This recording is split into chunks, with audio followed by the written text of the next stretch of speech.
Supreme Warlord Kragus stood before the largest fleet ever assembled in Coalition history. Ships from 12 Deathworld species filled the space around the rally point. Each vessel represented decades of military evolution, designed by species that had fought their way to the top of their world's food chains. "This ends today," Kragus announced to his assembled commanders. "No soft-world species has ever resisted the Coalition for long. These humans got lucky once. They will not get lucky again." Warsage Drukthar floated in his specialized tank, his aquatic form studying tactical displays with ancient eyes. He was the Coalition's greatest military strategist, having planned the conquest of 37 worlds over his long lifetime. "Warlord," he said carefully, "I have analyzed the combat footage from the previous engagements. These humans fight in ways we have never encountered. Elaborate. They treat warfare as a science rather than an art. Every action is calculated, every response is planned.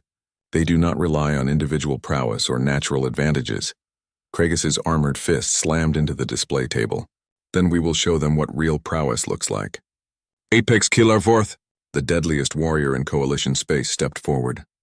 Vorth came from Necros, a world where death was the only constant. His species had evolved beyond normal biological limits, becoming living weapons that could adapt to any combat situation. "Warlord, I want you to lead the boarding actions personally. Show these humans what happens when they face a true apex predator." Vorth's response was a sound like grinding metal. "It will be my pleasure." General Mi Young-cho read the intelligence reports with growing concern. Satellite observations showed the Coalition fleet massing at the edge of human space. Over 800 ships carrying warriors from the galaxy's most dangerous worlds. "Size assessment?" she asked her staff. Colonel Junho Seo answered grimly. "They have enough firepower to glass every planet in our system. If they fight smart, this could be a very short war. Will they fight smart? Unknown. Their previous tactics were crude, but this time they might adapt." Mi Young studied the tactical displays. Human space was not just Earth anymore. Over the past century, they had established colonies and military bases throughout dozens of systems. Each one was fortified and connected to the others through a network of defensive agreements. "Signal all commands," she ordered. "Activate Total War Protocol. Every ship, every station, every mobile platform. We are not just defending Earth anymore. We are defending human civilization." Total War Protocol was something no other species had ever seen. It was humanity's complete military potential unleashed at once. Every human colony became a military base. Every civilian ship became a potential weapon. Every citizen became part of the war effort. Within hours, the Coalition intelligence networks detected massive human fleet movements. Ships were launching from hidden bases throughout human space. What they had thought was a single defended system was actually the center of a massive military network. "Warlord," reported Terror Wing Axis, "the humans have fleets we did not know existed. Their defensive network extends across 27 star systems." Kragus studied the new intelligence with growing anger. "Impossible. Our scouts mapped their territory completely." "Apparently not, sir. They have been hiding their true military strength." Warsage Drukthar's voice cut through the confusion. "Warlord, I must recommend a change in tactics. These humans are not a single planet defending itself. They are a military civilization that has been preparing for exactly this kind of war. What do you suggest? Negotiation? If we fight them as equals rather than trying to pacify them as subjects? Never." Kragus's roar echoed through the command chamber. "The Coalition does not negotiate with inferior species." But even as Kragus refused to consider retreat, his commanders were beginning to understand what they faced. The Battle of Proxima Station became the turning point that changed galactic history. Colonel Junho Seo commanded the human forces defending the mining station in the Proxima Centauri system. The Coalition had chosen it as their target because it seemed isolated and vulnerable, a chance to demonstrate their power by destroying an important human facility. What they found, instead, was a carefully prepared trap. The station appeared to be defended by a small garrison with limited ships. Coalition sensors detected exactly what they expected to see: a standard defensive force suitable for protecting a mining operation. Apex Killer Vorth led the assault personally, commanding a strike force of the Coalition's deadliest warriors. His ships approached the station in standard attack formation, expecting resistance to collapse quickly. Instead, They found themselves facing something that should not have existed. The mining station was actually a mobile fortress. As the coalition forces approached, the entire structure began to move. Hidden weapons emerged from what had appeared to be industrial equipment. Ships that had been disguised as cargo vessels revealed themselves as heavily armed warships. Impossible, Vorth snarled as his sensors registered the truth. No species builds military installations that masquerade as civilian structures.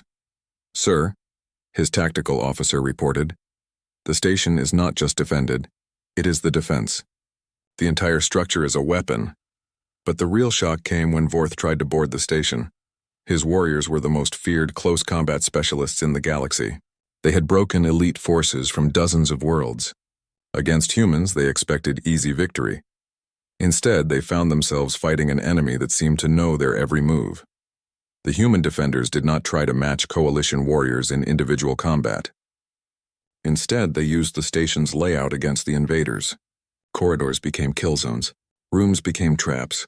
Every passageway was monitored and controlled by humans who had studied coalition tactics for months. They know how we fight, Vorth reported, as his forces took heavy casualties.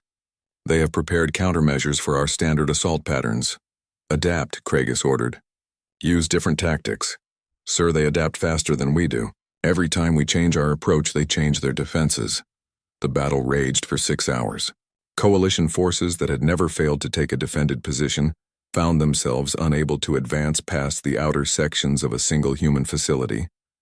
Worse, human reinforcements began arriving from directions the coalition had not even known to watch. Colonel Junho Seo had studied every recorded coalition battle. He knew their strengths, their weaknesses, and their standard responses to different situations. When Vorth's forces adapted their tactics, Seo was ready with counter-adaptations. Sir, reported his communications officer, coalition forces are requesting additional support. Deny them the chance, Seo replied. Launch Operation Pincer. Human fleets that had been waiting in concealment throughout the system suddenly revealed themselves. The coalition strike force found itself surrounded by enemies that seemed to appear from nowhere. But the humans did not just attack, they coordinated. Ships from different fleets worked together as if they were all part of the same crew. Their weapons targeted specific systems on coalition vessels, disabling rather than destroying when possible. They fight like a single organism, Vorth reported as his flagship took critical damage. Individual ships coordinate perfectly with others they have never worked with before. The coalition retreat from Proxima Station was a disaster. Half their strike force was destroyed or captured. The survivors brought back reports that shattered coalition confidence. They knew everything, Vorth told the assembled war council. Our tactics, our weapons, our standard responses. They had studied us like laboratory specimens. War Sage Drukthar's analysis was even more disturbing. Warlord, these humans have done something no species has ever done before. They have turned warfare into a systematic science. They study their enemies, develop countermeasures, and improve their methods based on experience, Warren. What does that mean? Kragus demanded. It means they get better at fighting us every time we fight them. Each battle teaches them more about how to defeat us. Elder Vorak spoke for the first time in the meeting. Warlord, I request permission to speak privately with the human commanders. Why? Because I think we may have made a terrible mistake. These beings are not inferior to us. They may be superior. The silence that followed was deafening. For the first time in coalition history, a member species was suggesting that they might not be the apex predators of the galaxy. Kragus stared at the ancient warrior for a long moment. Then he made the decision that would determine the fate of both civilizations. Request denied. We are the Death World Coalition. We do not bow to soft world species no matter how clever they think they are. Prepare for final assault. If we cannot defeat them through superior individual skill, we will overwhelm them through sheer numbers. But as Kragus planned his next move, General Mi Young-cho was implementing the next phase of human strategy. Signal all fleets, she ordered. The enemy has revealed their full strength. Begin Operation Deep Strike. It is time to show the coalition what happens when humans stop playing defense. For the first time in their history, the Death World Coalition was about to face an enemy that brought the war to them. The first coalition scout ships entered the outer solar system, expecting to find weak defenses and frightened humans. Instead, they found Captain Yu Jin Han waiting for them. The UES Incheon drifted silently among the asteroids, its hull coated with stealth materials that made it nearly invisible. Yujin watched her sensors as 3 coalition vessels approached in loose formation. Typical, she murmured to her tactical officer. No coordination, no mutual support. They are flying like they own the system. Orders, Captain, asked Lieutenant Minsu Park. Let them get close. I want to see how they react to contact. The lead coalition ship was a massive thing, all armor and weapons. It belonged to the Pyrrhus Imperium Scareth's people. The reptilian captain probably expected any resistance to come from directly ahead. Yujin waited until the scout ships were past the asteroid field, then powered up her weapons and engines simultaneously. Coalition vessels. This is Captain Han of the Earth Defense Force. You are trespassing in human space. Leave immediately. The response was exactly what she expected. The coalition ships opened fire without warning or negotiation, but Yujin was already moving. The Incheon was not built like coalition ships, where they relied on heavy armor and big guns. Human ships were designed for speed and precision. Her vessel slipped between the incoming fire like a dancer avoiding raindrops. Return fire, she ordered calmly. Target their weapon systems. The coalition scouts had powerful shields and thick armor, but they were designed to fight other Death World species. Beings who attacked directly and tried to overpower their enemies through brute force. Humans fought differently. Yujin's weapons did not try to punch through the enemy shields. Instead, they found weak points, sensor arrays, weapon mounts, engine exhausts, small, precise hits that disabled rather than destroyed.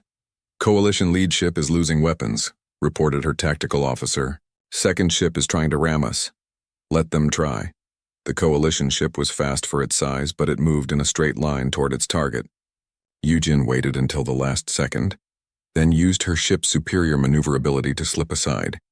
As the enemy vessel passed, her weapons targeted its engines. The coalition ship spun out of control, venting atmosphere and debris. Sir, the third ship is retreating. Let it go. We want survivors to report back. Fleetmaster Gorvak received the scout ship's report with growing confusion. The surviving captain was a veteran warrior from Drakmor, not easily shaken. They did not fight, the captain reported. They danced. My weapons could not track them. Their shots were too precise, too calculated. Impossible, Gorvak snarled. Space combat is about power and armor. These humans cannot have ships superior to ours. Sir, I recommend we probe their defenses more carefully. Noted. Send in a full squadron. I want to see these dancing ships for myself. The second wave consisted of 12 coalition vessels from 4 different species. They entered the outer system in a tight formation, ready for serious combat. They found Major Seung-ho Kang and his Marine squadron waiting for them. Unlike the first engagement, this battle was not fought ship to ship. As the coalition squadron approached what they thought was a single human vessel, they suddenly found themselves surrounded. Human ships materialized from behind asteroids, from within debris fields, from positions that should have been impossible to hide in. The coalition formation found itself in the center of a perfectly coordinated ambush. All ships, execute pattern Delta, ordered the squadron commander. The coalition captains had never seen anything like it. 12 human ships moved as one entity, their fire coordinated to hit specific targets in sequence. They did not try to destroy the coalition ships. They disabled them methodically. One ship lost its weapons. Another lost its engines. A third lost its sensors and communications. Within minutes, the entire coalition squadron was helpless. Boarding parties. Launch, Seung-ho ordered. This was the part that changed everything. Bloodhunter Nexar was the coalition's best close combat specialist. His natural weapons could tear through most armor, and his reflexes were enhanced by genetic modifications. He had never lost a personal combat. The human Marines who boarded his ship were smaller than him, weaker than him, and carried weapons that seemed crude compared to his natural abilities. The fight should have been over in seconds. Instead, Nexar found himself facing something he had never encountered before: enemies who fought as a team. The Marines did not try to match his individual abilities. They used covering fire, coordinated movements, and tactical support to neutralize his advantages. When he charged one Marine, another would hit him from the side. When he tried to use his speed, they would box him in with crossfire. How do you fight like this? He demanded as they finally overwhelmed him. Practice, replied Sergeant Hyrin Kim. Lots and lots of practice. Back on the Coalition flagship, Fleet Master Gorvak was receiving reports that made no sense. Sir, the human ships use hit-and-run tactics. They strike from multiple directions simultaneously. They coordinate their attacks perfectly. What about individual combat? Sir, they do not fight individually. They always fight in groups. War Prime Scareth joined the conversation. Groups can be broken up. Send in the assault waves. I want to see how their coordination holds up under real pressure. The third wave was not a probe, it was a full assault. 50 Coalition ships entered the inner solar system, ready to crush any resistance through overwhelming force. They found Admiral Tae-Young Shin waiting for them. Coalition fleet, this is your final warning, he broadcast. Turn back now or face the consequences. The response was immediate. The entire Coalition force opened fire simultaneously. But Admiral Shin had spent months preparing for this moment. As the enemy fire reached his position, the real Sol defense grid revealed itself. Hidden weapons platforms activated throughout the system. Automated defense satellites emerged from concealment. Human ships that had been disguised, as debris powered up their systems. What the Coalition had thought was a lightly defended system suddenly became a maze of overlapping fire zones. Execute Fortress Protocol, Shin ordered. The human defense was not built around individual ship combat. It was designed as a single, massive weapon system with hundreds of components. Every platform, every ship, every weapon was connected to a central command network. The Coalition assault hit the defense grid like a wave hitting a cliff. Their individual ships, no matter how powerful, were picked apart by coordinated fire from multiple directions. Fleet Master Gorvak watched in horror as his formation disintegrated. Ships that had conquered dozens of worlds were disabled or destroyed by weapons they could not even locate. Retreat, he ordered. All ships fall back to rally point. But the retreat was even worse than the attack. The humans had studied their tactics and predicted their withdrawal routes. As the Coalition ships tried to escape, they found themselves running into perfectly positioned ambushes. By the time the surviving Coalition vessels reached the edge of the solar system, they had lost over half their force without inflicting significant damage on the human defenses. Elder Vorak's ship was among the survivors. As they jumped to hyperspace, he sent a priority message to Supreme Warlord Kragus. Request immediate reinforcement. Humans are not what they appear. They fight as a single entity with thousands of parts. Individual skill means nothing against their coordination. They have turned their entire solar system into a weapon. The message that came back was brief and angry. Excuses will not be tolerated. Prepare for full-scale assault. If you cannot handle soft world species, I will find commanders who can. Elder Vorak stared at the message for a long time. Then he began composing his own report. Not to Kragus, but to the Coalition Council. Someone needed to understand what they were really facing. On Earth, Admiral Shin was addressing his fleet. Excellent work, all ships. Phase 1 is complete. Coalition advance forces have been repelled with minimal casualties on our side. Sir, asked Captain Yujin Han, what about Phase 2? Shin's smile was not pleasant. Phase 2 is where we stop playing defense. Intelligence reports indicate the Coalition is massing their full fleet for another assault. Orders, sir? Let them come. When they arrive, they will find that humans do not just defend well, we also attack very, very effectively. Supreme Warlord Kragus read This's report with growing anger. His massive frame, covered in natural armor plates, shook with rage. Behind him, the holographic display showed the Coalition's most powerful fleet. 12 different species from 12 different death worlds, all sworn to his command. Impossible, he growled, his voice echoing through the command chamber. No soft world species has ever resisted us. This scholar has been fooled by human tricks. Terror Wing Axis folded her massive wings against her body. She came from Tempestas, a world of endless storms where only flying predators survived. Warlord, perhaps we should consider... Silence. Kragus slammed his fist on the command table. I have conquered 47 worlds. I have broken species that evolved on worlds that would kill most beings in minutes. These humans are soft, weak creatures who got lucky with technology. Elder Vorak's ancient voice cut through the tension. Kragus, I have lived for 3 centuries. I have seen empires rise and fall. This feels different. Different how? They are not afraid. When we threaten other species, they show fear, anger, desperation. These humans show calculation. Craigus turned to face the ancient warrior. You think they are planning something? I think they are always planning something. It is their nature. Admiral Tae-Young Shin stood in the bridge of the UES Seoul, flagship of Earth's First Fleet. Around him, his officers worked quietly at their stations.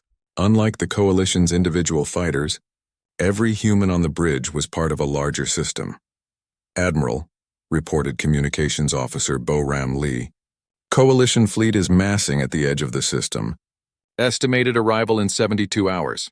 Excellent, Tae-Young replied calmly. Signal all defensive platforms.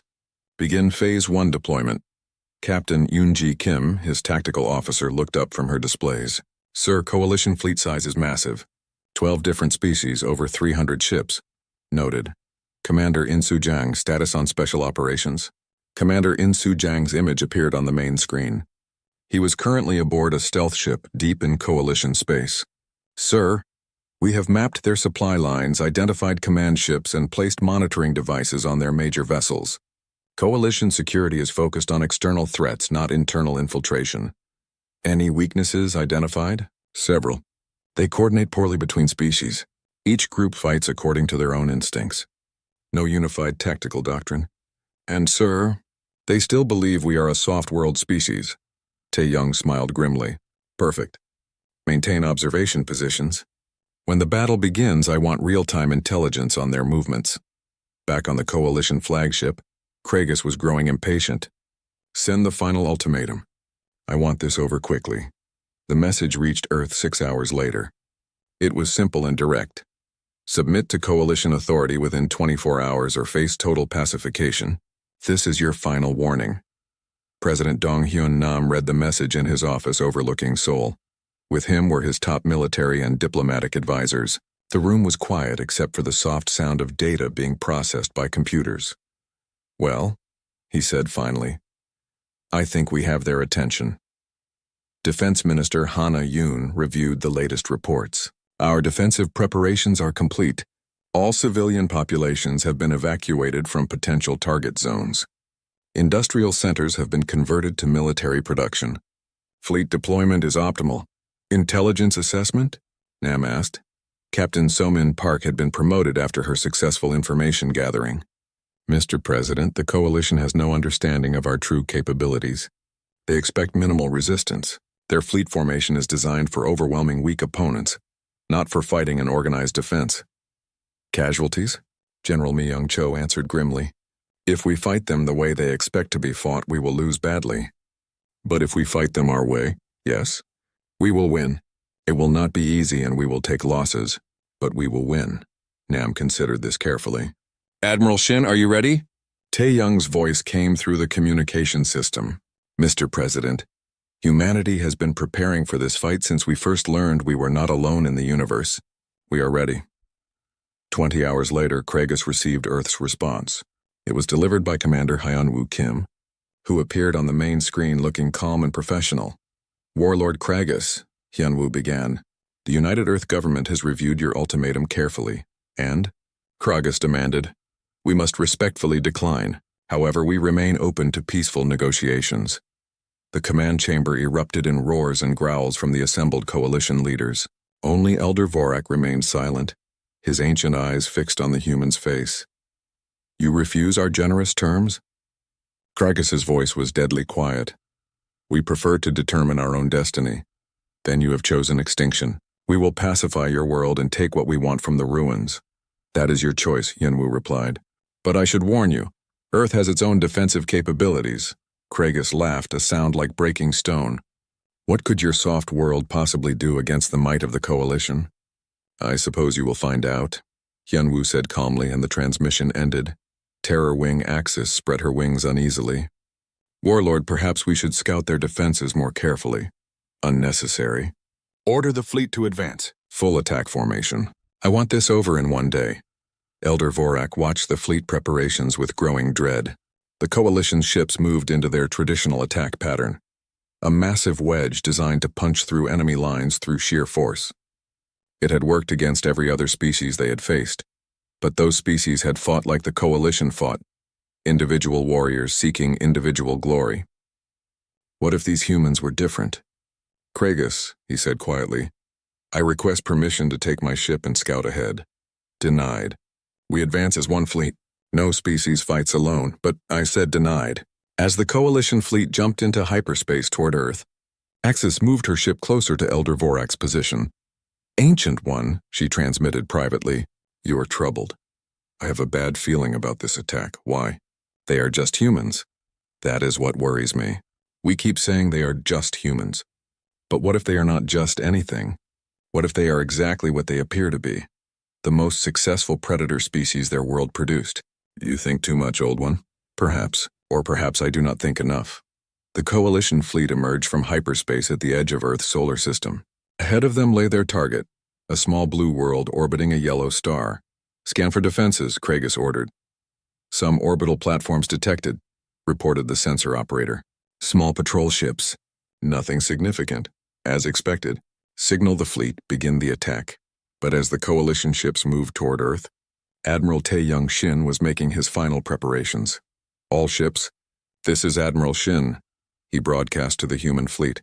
Today we prove that humanity belongs among the stars. Today we show the galaxy what happens when you threaten our home. Remember your training, trust your crews, and fight as one. Throughout the solar system, hidden defensive platforms powered up. Stealth ships revealed themselves. What the Coalition had taken for a lightly defended system suddenly bristled with weapons. Coalition fleet, Tae-Young transmitted on open channels. This is Admiral Shin of the Earth Defense Force. You are entering restricted space. Turn back now and there will be no conflict. Kragus's response was immediate. Surrender now and your deaths will be quick. I see, Tae-Young replied calmly. In that case, welcome to the Sol defense grid. Let me show you what humans do to uninvited guests. Battle Scholar Thys landed on Earth expecting to find a world of weaklings. Her insect-like ship touched down at what the humans called New Geneva Spaceport. The gravity felt strange, too light, too gentle. How could any species evolve strength in such soft conditions? Dr. Ji Hae Choi waited at the landing platform. She was a xenobiologist, which meant she studied alien life forms. She had volunteered to guide the Coalition assessment team, and her smile seemed genuine and welcoming. Welcome to Earth, Ji Hae said, bowing slightly. I hope your journey was comfortable. Thais studied the human female. Like all her species, she appeared fragile. No claws, no armor, no obvious weapons. Your world is quiet, Thais observed. We try to keep things peaceful, Ji Hae replied. Would you like to see some of our history? I thought we could visit our museums first. Museums. Thys had heard of these. Places where soft-world species kept old objects.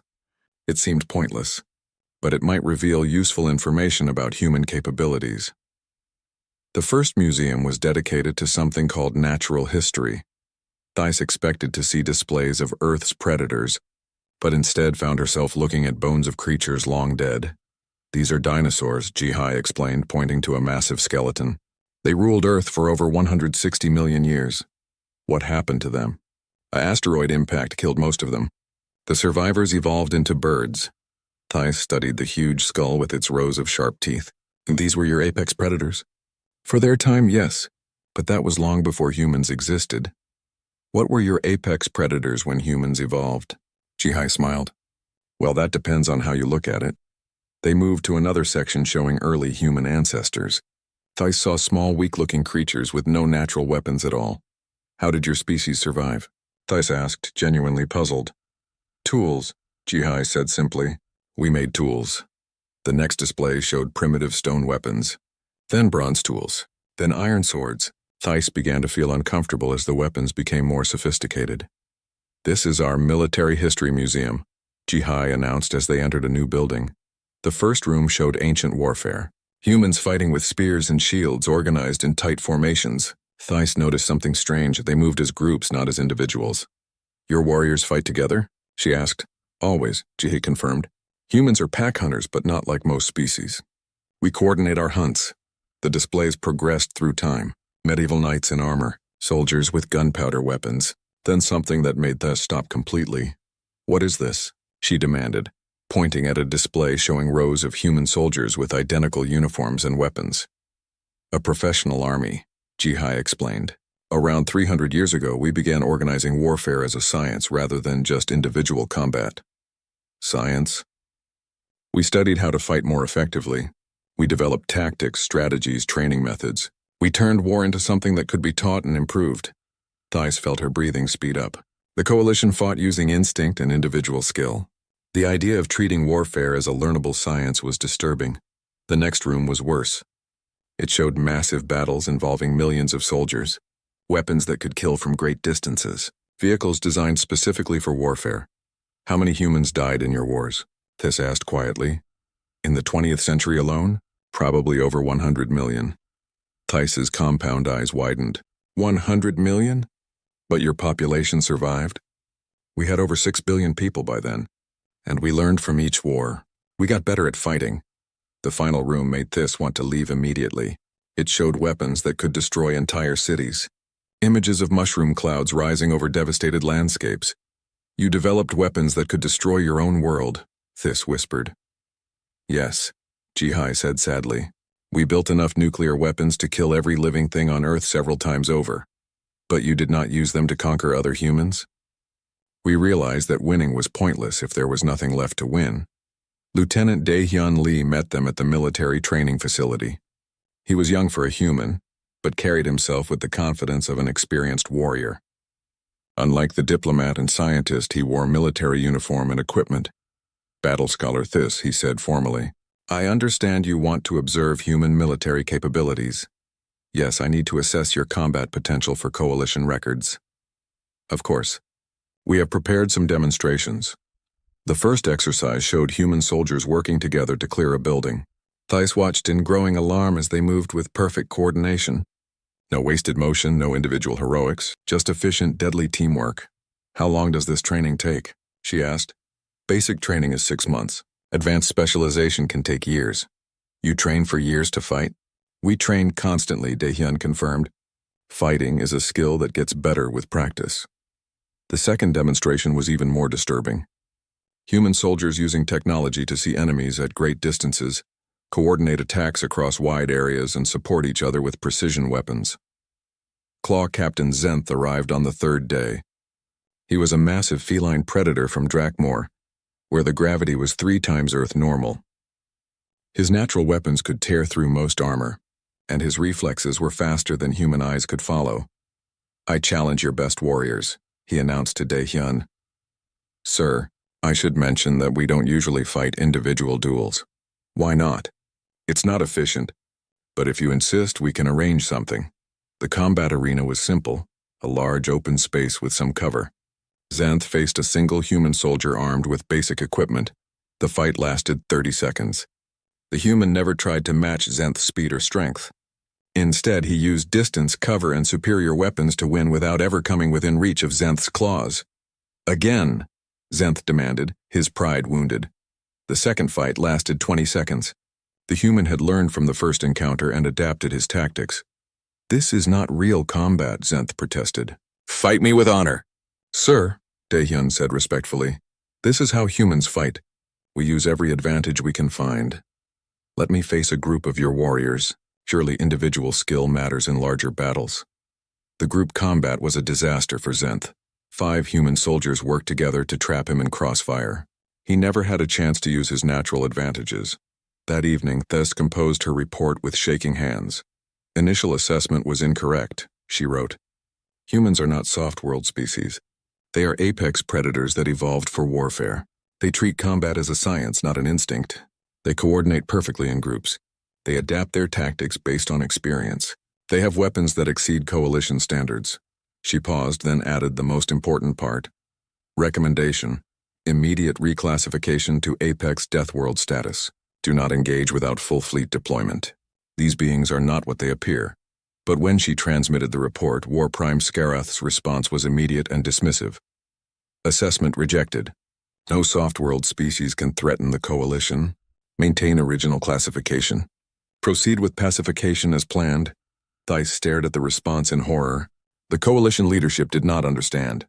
They were about to attack something far more dangerous than they realized. On Earth, Dr. Jihai Choi filed her own report with human intelligence. Coalition assessment complete, she wrote. They underestimate us completely. They fight as individuals using natural advantages. No tactical coordination observed. Technology impressive but not sophisticated. Recommend proceeding with defensive preparations. The assessment phase was over. Both sides had learned what they thought they needed to know. Only one side had learned the truth. The massive coalition ship Bloodfang drifted through the dark space between stars. Inside its metal halls, creatures that would give nightmares to most beings walked with purpose.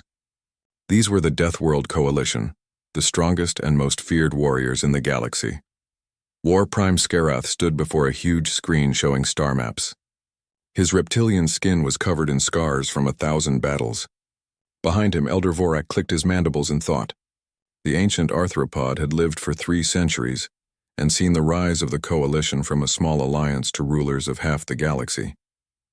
Another soft world system detected, reported battle scholar Thys. Her insect-like eyes focused on the data. Planet designation, Earth.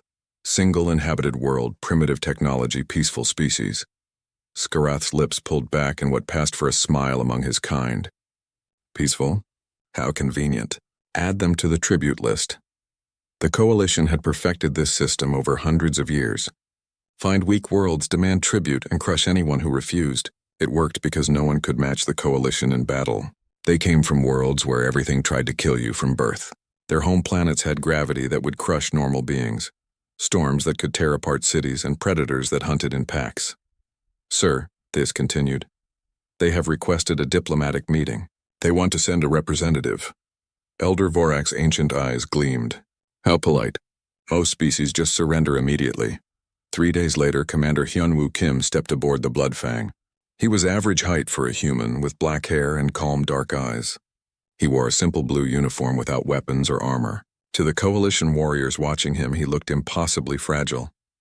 Welcome aboard, Skarath said, his voice like gravel. I am War Prime Skarath. This is Elder Vorak and battle scholar Thys. Hyunwoo bowed politely. Thank you for receiving me. I represent the United Earth government. Earth, Skarath repeated. Your world classification shows no major predators, stable climate, and low gravity. Your species has no natural weapons, no armor, no enhanced strength. Yet you survived to develop space travel? We adapted, Hyunwoo said simply. Thys leaned forward, studying him. Your planet shows signs of widespread conflict in recent centuries. Wars, they call them. But your species appears to have no warrior caste. Everyone can be a warrior when needed, Hyunwoo replied. Elder Vorak's mandibles clicked in what might have been amusement. Interesting.